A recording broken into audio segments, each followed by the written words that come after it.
আসসালামু আলাইকুম লিপ্তানাস। আশা করি সবাই ভালো আছে।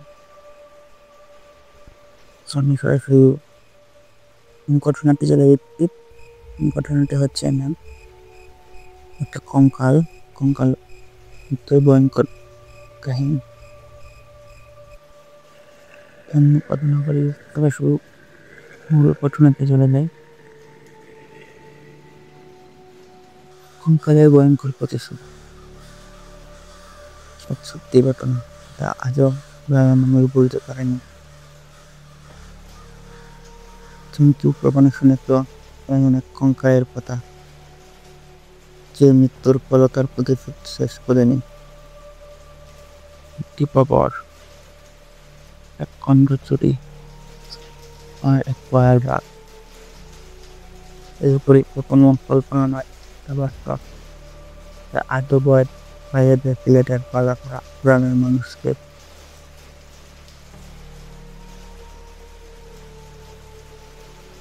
পথে 2001 সালের দিকে সিলেটের দক্ষিণে এক অজপাড়া বালাপাড়া গ্রামের পাঁচপত্র কঙ্কাল নাম ছিল সুজিত। তারপর সুজিত পড়ে থাকছে সে পরের বাহিরে গ্রামের কাপা পচা পাবার আর তারপর দেখা যেত পুরাতন কবরস্থানের আশেপাশে। কিন্তু প্রধান কারণ সুজিত ছিল শুধু কঙ্কাল এক নতা কাণ্ড তন্ত্রুত তার কাংশে চিন্তায়নের ইতিহাস। একদিন গ্রামের ধনী লোক হাজির হবে চারটিতে মাংসর পায়ে কাঁদিয়ে দেয়। সুরুপ সবার সামনে চিৎকার করে বলে, আমি মরলে আমার চুরি পবিত্র করবে একটা অন্যায় ভক্ত দেখা দেবে। 3 দিন পরে সদিককে পাওয়া যায় কবরস্থানের পাশে মরা অবস্থায়। তার পাশে ছিল তার ধরা ছোট্ট একটা ছবি। সিংহাতে শুরু হওয়ার পয়েন্ট ঘটনা হাজি প্রফিকের বাড়ি ঘর চার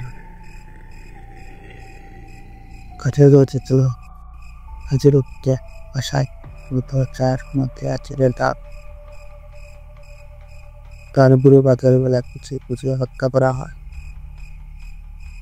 6 মাসে এক রাতে হাজির অপেক্ষা করা যায় মৃত অবস্থায়। সবটুকু বের হয়ে পেয়েছিল কলাপাটা আর তার বুক লেখা শুধু পিছায় শেষ হয়নি।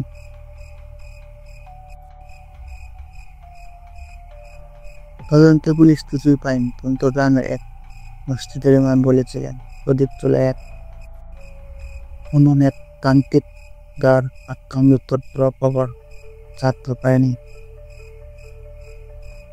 তার স্বরূপে বানিয়ে গেছে রুহানি প্রতিশোধের অস্ত্র, যাকে সে অভিশাপ দিয়েছে সে নলবে কাজ না হোক কাজ।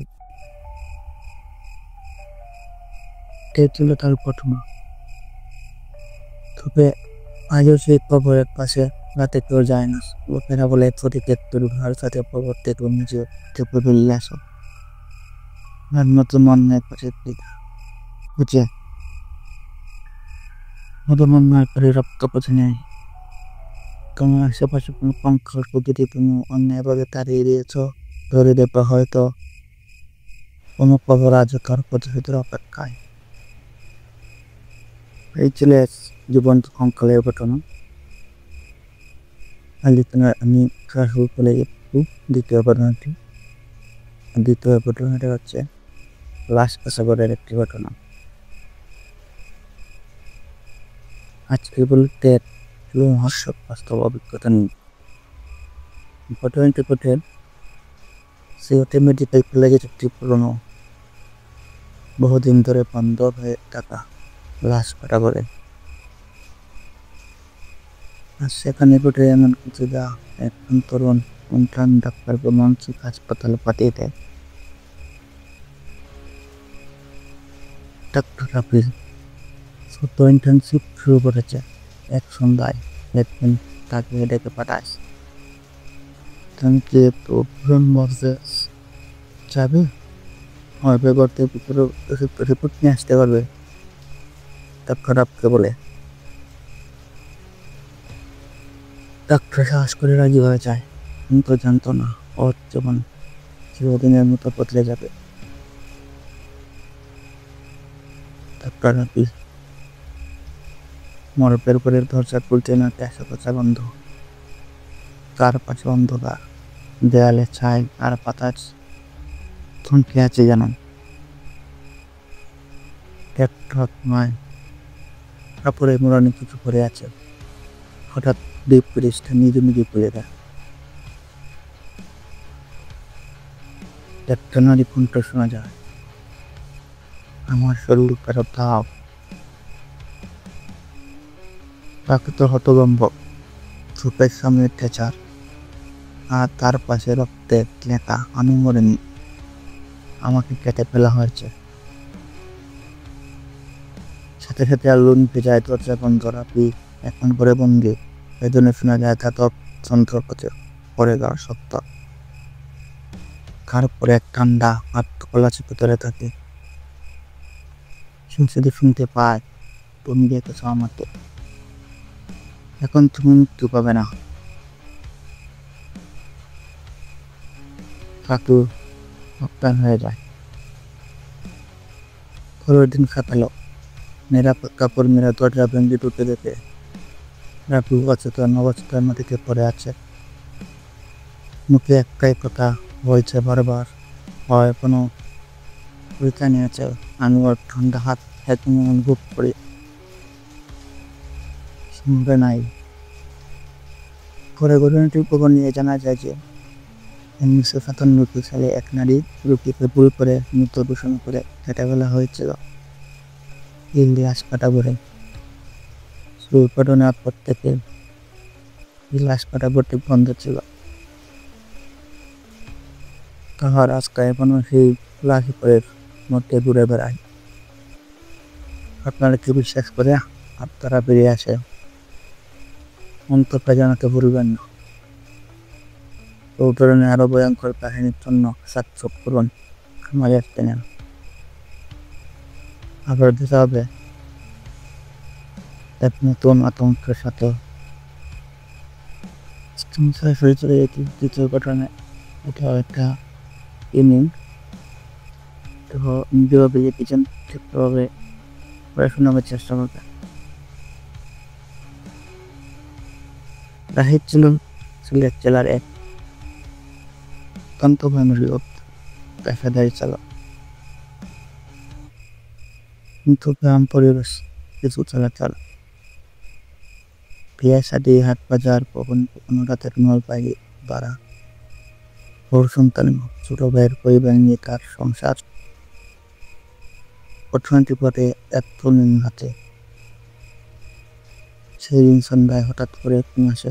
পাশের প্রাণীর প্রোগ্রাম জমিদার বাড়ি থেকে একটা মালামাল নিয়ে যেতে হবে, তাতে মজুরি ভালো, তাই তার সাথে রাজি হয়ে যায়। গাড়ি নিয়ে বেরোয়। কাজকর্ম তার মা হাত টান করে বলেছিল তাতে। তার মা তাকে বলেছিল, এই রাস্তায় যাবি না, কত কত শোনা যায়, গাছের তলাটায়ও তাকে থাকছে, উচ্চ নিয়ে আর নামেন না।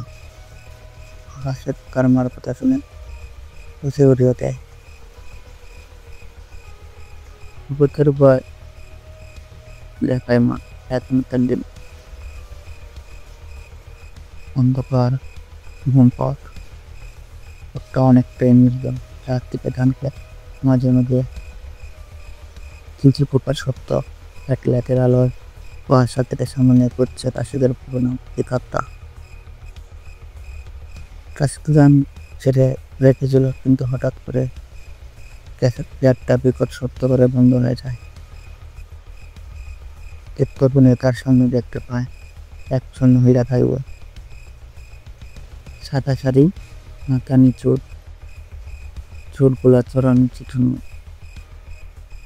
পেট পাশে গাড়ি থামায় কাছে। মহিলার মুখ স্পষ্ট নয়, কুয়াশার ভেতরে ধোয়ার মতো ঝাপসা। আশা বলল, আপনি কোথায় যাবেন?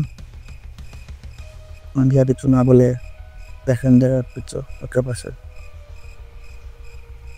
কাছে চলতে শুরু করে, কিন্তু পাশেদের কোপড়ের ভিতর কোনো অন্ধনা তকপক তকপক করতে থাকে।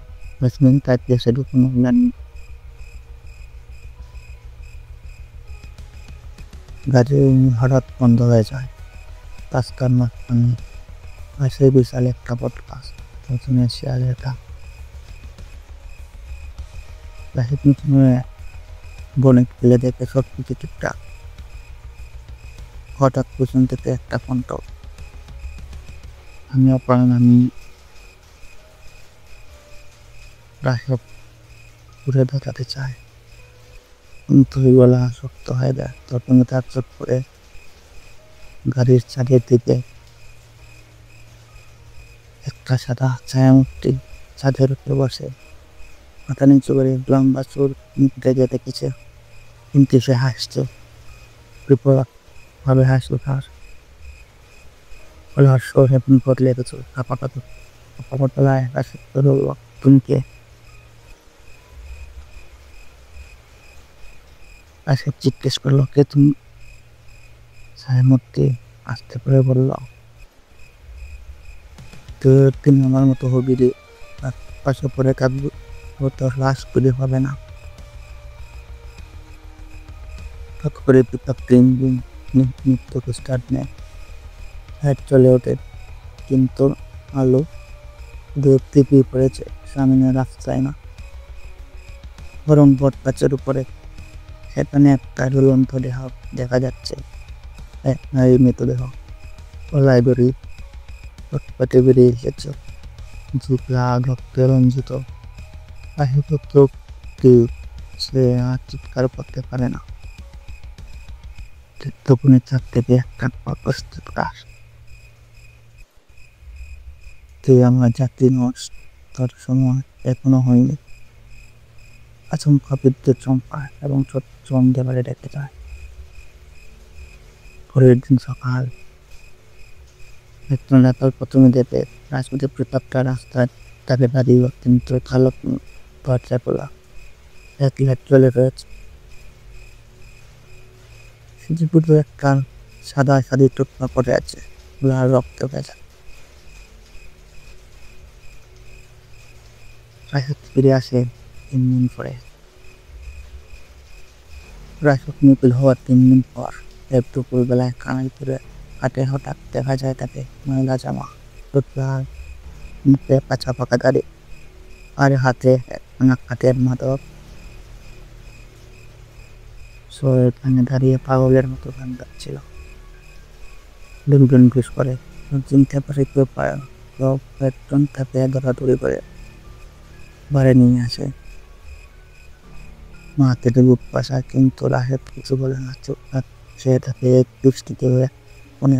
মাঝে মাঝে রাতে ঘুমের ভেতর থেকে চিৎকার করে ওঠে, সাথে বসে আছে, নামছে না সে, সে ছাদে বসে আছে। রাজশাহী চাচা আমরা গ্রামের বুঝুটে কেমনে বুঝুট কিছু দোয়া করে পানিতে গিয়ে রাসব টাকা হলে। এরপরে 3 হঠাৎ রাসব মুখিয়েছে, মুখে পড়ল, আমি হারিয়ে গেছিলাম না, ও আমাকে ধরে রেখেছিল। রে ভাই, চাকা জিজ্ঞেস করো। রাশেদের ঠোঁটে পাকা পাকা সত্য, হানুন হানুভবন যে বছর 3 আগে আত্মহত্যা করে কিলো রিপোর্ট আছে।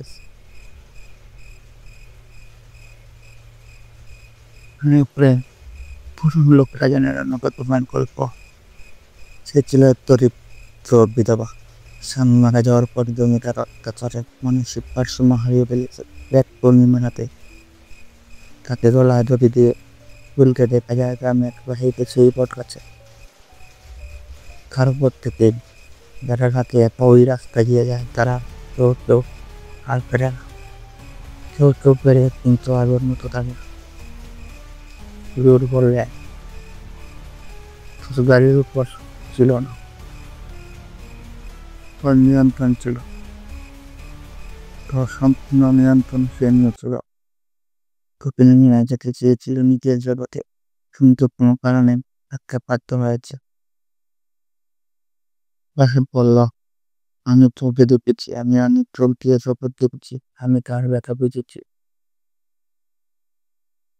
সেই রাতে সরে রাশেদ আর কখনো গাড়ি চালায়নি। দিনের আলোতে চেয়ার টেনে কাতের ঘুমানোর ভেতর চায় খোলা পাতায় উঠে থাকে। অনেক ভূগোলে গানের কথা তাকে এক নতুন জীবন দিয়েছে, কিন্তু সেই জীবনে দামি নির্দেশে তার স্বাভাবিকতা। এখন সে বেঁচে আছে, কিন্তু রোজ রাত্রে সে আপনার চলে যেতে চায় এই পডকাস্টের গলায়। ঘরের সবাই তাকে জোরাজুরি করে ওগুলো করে আটকিয়ে রাখবে। যে এখন ঘুমায় খুব কম, কথা বলে কম, কিন্তু মাঝে মাঝে গলার স্বর ভাবে পাল্টে যায়। কেন? ওই সুর তার না, সুবিধানব্বই বয়স। তারপর থেকে তার পরিবারের মানুষ মানে হুজুর আলেম বামা বুঝতে পারেন। পরবর্তীতে উম, একজন কালো হুজুরের সন্ধান পান, তার কাছে রাশিককে নিয়ে যাওয়া হয়। হুজুরের মাধ্যমে আল্লাহর রহমতে রাশিদ সুস্থ হয়ে ওঠে। তবে সে রাতের বেলায় আর গাড়ি চালায় না, ওই রাস্তায়।